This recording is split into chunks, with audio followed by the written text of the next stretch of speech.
काम before a storm. एक ऐसा सन्नाटा जिसे हमें ये पता लगता है कि आगे तूफान आने वाला है। जब भी कुछ बड़ा होने लगता है तो उससे पहले कुछ छोटी मोटी इंडिकेशंस मिलती हैं कि आगे क्या होने जा रहा है। आज एक इसी तरह की डेवलपमेंट हुई है।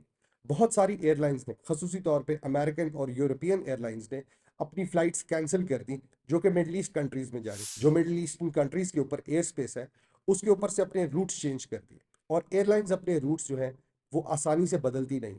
ये क्लियर इंडिकेटर है कि आगे एक बहुत बड़ी थ्रेट आने वाली है।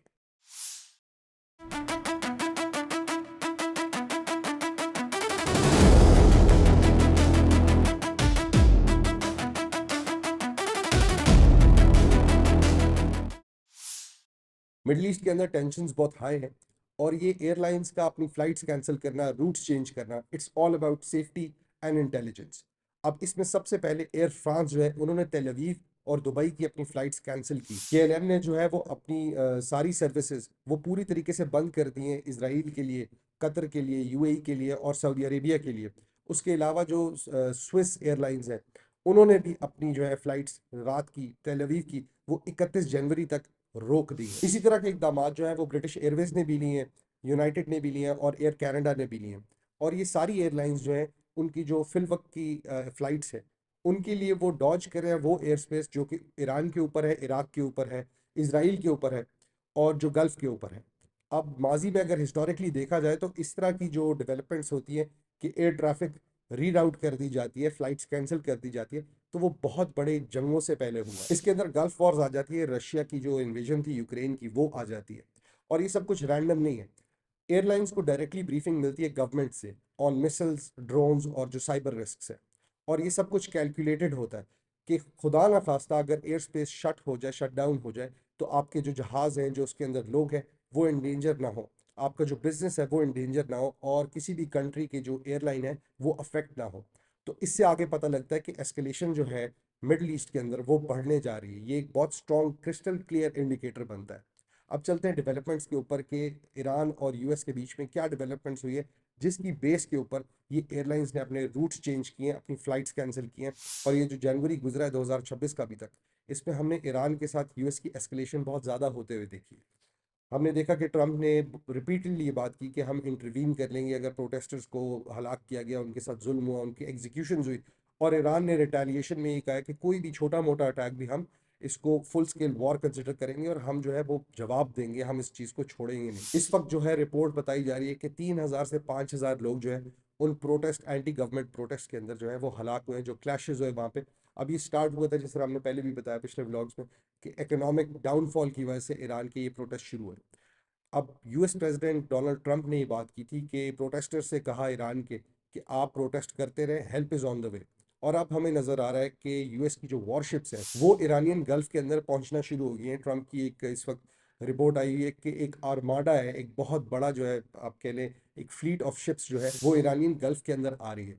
जो यूएस का एब्राहम लिंकन कैरियर ग्रुप है वो जा रहा है ईरानियन गल्फ के अंदर। जो यूएस के फाइटर जेट्स हैं F-15Es वो रेडी हो रहे हैं। उसके अलावा ट्रूप्स भी जो हैं वो डिफरेंट बेसिस पे मिडल ईस्ट के अंदर वो बढ़ाए जा रहे हैं गल्फ के अंदर। 21 जनवरी को ट्रंप ने कहा कि अगर ईरान ने एग्जीक्यूशंस कैरी आउट की तो हम बहुत सख्त एक्शन लेंगे। और ईरान ने उसका जवाब देते हुए कहा कि अगर ऐसा कुछ भी हुआ तो ईरान भी जो है वो सख्त रद्द अमल करेगा।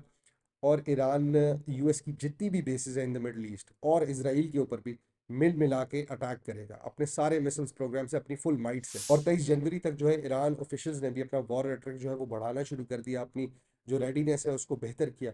अब इस टाइम जो है यूके ने भी जो है अपने टाइफून जो फाइटर जेट्स हैं वो भी वहाँ पे प्लेस कर दिए, रेडी कर दिए। और अब लग रहा है कि बहुत सारी जो एस्केलेशन है वो अब टिपिंग पॉइंट पे पहुंच चुकी। अब ईरान के ऑफिशियल्स ने जो है बहुत सी स्टेटमेंट्स दिए on the condition of anonymity. उन्होंने कहा कि अगर यूएस ने कोई भी अटैक किया, छोटा मोटा अटैक भी, रिजीम चेंज जिस तरह वेनेजुएला में हुई उस तरह की कोई हरकत की या कोई स्ट्राइक्स भी की, तो ईरान जो है वो इस चीज़ को ऑल आउट वॉर मानेगा। वो समझेंगे कि जिस तरह उनको इन्वेड कर दिया गया वो उस तरह रिटेलिएट करेंगे। अब ट्रम्प साहब की ना कुछ बातें भी इस तरह की थी। उन्होंने ईरान के प्रोटेस्टर से कहा था कि आप प्रोटेस्ट करते रहें, help is on the way. और अब वो आ चुके हैं। अब वो हेल्प वाकई अपने उन्होंने इब्राहिम लिंकन जो कैरियर ग्रुप है वो लेके ईरानियन गल्फ में आके खड़ा कर दिया है। इसका एक और मकसद भी है, वो ये है कि ईरान के पास जो है ना स्ट्रेट ऑफ हर्मुज है, वहां से अगर वो ब्लॉकेड कर दे तो दुनिया के तकरीबन 30 to 40% ऑयल जो है जो इधर दुबई से कुवैत से जाता है दुनिया को, वो रुक जाएगा। उसकी वजह से पूरी दुनिया जो है वो बहुत सख्त तरीके से अफेक्ट हो। अब ईरान के ऑफिशियल्स ने इस तरह की भी बात की है कि देर होपिंग, उनको उम्मीद ये है कि ये जो सारी मिलिट्री बिल्डअप है ये एक्चुअल कॉन्फ्रंटेशन के लिए नहीं है, ये सिर्फ जो है वो पॉस्चरिंग है, इससे सिर्फ वो प्रेशराइज करना चाह रहा है यूएस ईरान को। तो उन्होंने कहा कि हम उम्मीद यही रखते हैं कि ये जो है ओवरऑल एक्चुअल कॉन्फ्रंटेशन नहीं होगी, लेकिन अगर हुई भी तो हम उसके लिए भी रेडी हैं। अब इन सारी टेंशन्स को जो चीज़ सपोर्ट करती है कि ये जो कॉन्फ्रंटेशन है यूएस और ईरान की, ये आगे काइनेटिक कॉन्फ्लिक्ट के अंदर कन्वर्ट होगा, वो एक new national defence strategy publish की गई है पेंटागन की तरफ से, और इसके अंदर एनालिसिस भी है ईरान के ऊपर। वो मैं आपको एग्जैक्ट वर्बेटम पढ़ के सुनाता हूँ। अब उस डॉक्यूमेंट के अंदर ये वार्निंग दी गई है कि ईरान जो है वो अटेम्प्ट करेगा न्यूक्लियर वेपन्स बनाने के लिए, और इसके ऊपर ये एक्यूजेशन जो है यूएस ने और पेंटागन ने जो है खसूसी तौर पे वो पहले भी तेहरान के ऊपर लगाई हुई है कि ये न्यूक्लियर जो इनकी फैसिलिटीज़ हैं वो सिर्फ एनर्जी के लिए नहीं है, बल्कि न्यूक्लियर वॉर, न्यूक्लियर आर्म्स जो हैं वो क्रिएट करने के लिए है। उसके साथ साथ उन्होंने कहा है कि ईरान की जो गवर्नमेंट है it has blood of American on it's hand, और उन्होंने यूएस की सपोर्ट प्लेज की इसराइल के लिए। अब इसके साथ साथ इसके अंदर ये भी लिखा हुआ है कि although Iran has suffered severe setbacks over recent months, it appears intent on reconstituting its controversial military force. कि ईरान के बहुत से जो है मुश्किलात ईरान ने फेस किए रिसेंट महीनों में, लेकिन इस वक्त जो है वो दोबारा बिल्डअप कर रहे हैं अपनी मिलिट्री को, अपनी जो डिफेंस फोर्सेस है उनको, सिग्नलिंग के वो रीजन के अंदर जो है वो किसी ना किसी तरह का मिलिट्री एक्शन लेने के लिए अपनी सलाहियत बरकरार रखना चाहते हैं। रिसेंटली आपको याद होगा पिछले साल जो है जून में यूएस ने और इसराइल ने मिलकर एयर स्ट्राइक्स की थी इनके बैलिस्टिक मिसाइल्स प्रोग्राम्स के ऊपर और न्यूक्लियर साइट्स के ऊपर। उससे ईरान को बहुत से जो है बहुत नुकसान हुआ था अपनी डिफेंस कैपेबिलिटीज़ के हवाले से। उसके साथ ईरान की जो इकोनॉमी है वो भी तबाह हो चुकी है। इस वक्त उनका जो उनकी करेंसी है वो कोलैप्स कर चुकी है, और वहाँ पे बहुत वो सारे जो प्रोटेस्ट हैं वो हुए ही बेसिकली इस वजह से स्टार्ट थे। उनका जो इग्नाइटिंग पॉइंट था वो इकोनॉमिक कोलैप्स था। अब जो बात मैं आपको बताने जा रहा हूँ उस पॉइंट पे आके जो है ना एक कन्फ्यूजन है, क्योंकि न्यूज़ रिपोर्ट्स के अंदर आया था ईरान जो है निगोशिएशन करना चाह रहा है, और यूएस के जो प्रेसिडेंट है डोनाल्ड ट्रंप, उन्होंने कहा है कि अब हम निगोशिएट नहीं करेंगे। और इस रिपोर्ट में पेंटागन की में लिखा हुआ है कि Iran leaders have also left open the possibility that they will try to again obtain a nuclear weapon, including by refusing to engage in negotiations. अब ये कह रहे हैं कि हमें ये लगता है कि ईरान जो है दोबारा न्यूक्लियर वेपन्स इसलिए बनाएगा क्योंकि इसका इंडिकेटर ये है कि वो निगोशिएशन की तरफ नहीं आ रहा है। अब निगोशिएशन की तरफ ईरान कहता है हम गए हैं, और यूएस डोनाल्ड ट्रंप जो प्रेसिडेंट है उन्होंने मना किया है। दूसरी तरफ उन्होंने दोबारा इस चीज़ को कहा कि we can not ignore the fact कि ईरान के हाथों पे अमरीकियों का खून है।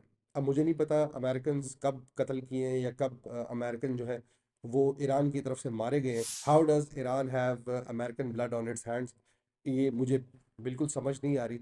अब इसके अंदर कोई एक्सप्लेनेशन भी नहीं दी। उसके साथ जो एक और बात उन्होंने लिखी है जो और ख़तरनाक है, जिससे पता लगता है कि ये एक्चुअली सारा नैरेटिव कहाँ से आ रहा है, वो ये लिखी है कि Iran remains intent on destroying our close ally Israel, and that Iran and its proxies routinely instigate regional crises that not only threaten the lives of American service members in the region but also prevent the region itself from pursuing the kind of peaceful and prosperous future that so many of its leaders and people clearly wish for। अब ये इल्ज़ाम Iran के ऊपर एक और लग गया कि ईरान जो है वो इस चीज़ के ऊपर पुख्ता इरादा करके बैठा हुआ है कि वो इसराइल को तबाह करेगा, और जो उसकी प्रॉक्सीज हैं जो उसके ऊपर एक्यूजेशन है ईरान के ऊपर कि वो प्रॉक्सीज यूज़ करता है, और उन प्रॉक्सीज के थ्रू जो है वो रीजन को डिस्टेबलाइज करता है। अब रीजन को डिस्टेबलाइज करने में, मुल्कों को तबाह करने, रजीम चेंज करने में हमें मिडल ईस्ट में नज़र आता है कौन कौन था और किस किस मुल्क ने कौन कौन सी जो कंट्रीज़ है उनकी स्टेट्स को तबाह किया, उनका इंफ्रास्ट्रक्चर तबाह किया, उनकी गवर्नमेंट तबाह की, उनकी इकोनॉमीज तबाह की। लेकिन पेंटागन ने ये जो इल्ज़ाम है ये ईरान के ऊपर डाला है, और स्पेसिफिकली जो बात की है कि Iran remains intent on destroying Israel, और इस वजह से जो है हमें ईरान के ऊपर अटैक करना चाहिए। अब क्या ये जो आर्म कॉन्फ्लिक्ट है ये लाइकली है, क्या ये एक्चुअली होगा? अब एक्सपर्ट जो है वो कहते हैं कि रिस्क्स तो बहुत हाई है, लेकिन ये कहना कि ये होकर ही रहेगा ये कोई कंफर्म नहीं बोल सकता, क्योंकि बहुत दफ़ा पिछली दफ़ा भी हमने ये देखा। पहले बहुत से मैंने भी व्लॉग्स किए, बहुत से और एक्सपर्ट्स ने भी ये बात की कि इस तरह की मिलिट्री पॉस्चरिंग होती है, और जब कोई बीच की निगोशिएशन हो जाती है, जब अपना गोल अचीव हो जाता है तो वो छोड़ देते हैं। मेरे ख्याल से तो गोल जो है इनका वो रिजीम चेंज है, और वो गोल अचीव करने के लिए थोड़ा टाइम लगेगा। प्रॉबली वो अभी भी अटैक करके इस तरह भी कर सकते हैं। मैं अगर उनकी पॉलिसी जानता होता तो मैं एग्जैक्टली बता देता कि ये होने लगा है।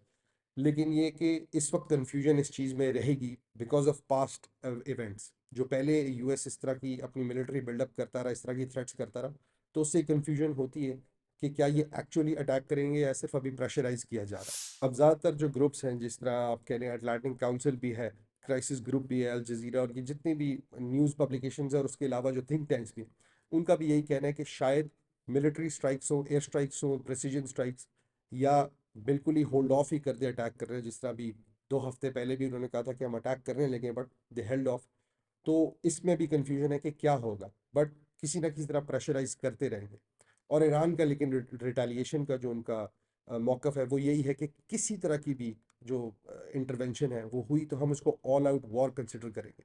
तो मेरे ख्याल से यूएस की तरफ से कुछ भी हुआ तो ये ऑल आउट वॉर होने को जा सकती है, अनलेस वो बहुत ही खामोशी से, जिस तरह वेनेजुएला में उन्होंने किया, वो रिजीम चेंज कर लें, वो इनके सुप्रीम लीडर को या इनके प्रेसिडेंट को उठा के उस पूरी गवर्नमेंट को ही गायब कर दे रातों रात।